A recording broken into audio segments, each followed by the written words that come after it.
မကောင်းဆိုးဝါးလိုစိတ်ပုတ်တဲ့ညီမဖြစ်သူကိုတနေ့အကြိမ်တရနှုံးနဲ့ရေမြောင်းနဲ့နှစ်ပြီးပညာပေးနေတဲ့အမျိုးသမီးသူမဟာအရင်ကနူးညံ့တဲ့ဝင်ကြီးချုပ်သမီးအစ်စ်အမှန်ပါဒါပေမဲ့သူမရဲ့နေရာကိုအကောက်ကျန်ပြီးလူယူခဲ့တဲ့ညီမကြောင့်3နှစ်တိုင်ငရဲခန်းလိုအဝိရှော်ဌာနမှာနှိပ်စက်ခံခဲ့ရသူပေါ့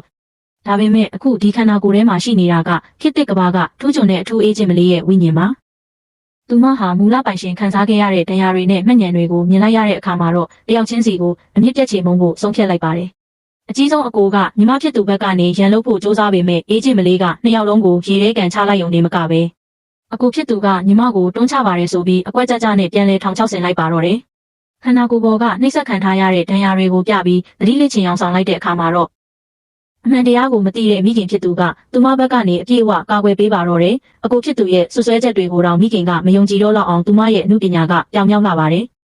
မကောင်းဆိုးဝါးလိုစိတ်ပုတ်တဲ့ညီမဖြစ်သူကိုတနေ့အကြိမ်တရနှုံးနဲ့ရေမြောင်းနဲ့နှစ်ပြီးပညာပေးနေတဲ့အမျိုးသမီးသူမဟာအရင်ကနူးညံ့တဲ့ဝင်ကြီးချုပ်သမီးအစ်စ်အမှန်ပါဒါပေမဲ့သူမရဲ့နေရာကိုအကောက်ကျန်ပြီးလူယူခဲ့တဲ့ညီမကြောင့်3နှစ်တိုင်ငရဲခန်းလိုအဝိရှော်ဌာနမှာနှိပ်စက်ခံခဲ့ရသူပေါ့ဒါပေမဲ့အခုဒီခန္ဓာကိုယ်ထဲမှာရှိနေတာကခေတ်သစ်ကဘာကထူးချွန်တဲ့အထူးအေးခြင်းမလေးရဲ့ဝိညာဉ်ပါသူမဟာမူလပိုင်ရှင်ခံစားခဲ့ရတဲ့တရားတွေနဲ့မှတ်ဉာဏ်တွေကိုမြင်လိုက်ရတဲ့အခါမှာတော့တယောက်ချင်းစီကိုအမြင့်ပြတ်ချေမုန်းဖို့ဆုံးဖြတ်လိုက်ပါတယ်အကြီးဆုံးအကိုကညီမဖြစ်သူဘက်ကနေရန်လုပ်ဖို့စ조사ပေမဲ့အေးချင်းမလေးကနှစ်ယောက်လုံးကိုရေထဲကန်ချလိုက်ုံနေမကပဲအကိုဖြစ်သူကညီမကိုတွန်းချပါတယ်ဆိုပြီးအကွက်ကြကြနဲ့ပြန်လဲထောင်ချောက်ဆင်လိုက်ပါတော့တယ်ခန္ဓာကိုယ်ပေါ်ကနှိပ်စက်ခံထားရတဲ့ဒဏ်ရာတွေကိုပြပြီးသတိလစ်ချင်အောင်ဆောင်လိုက်တဲ့အခါမှာတော့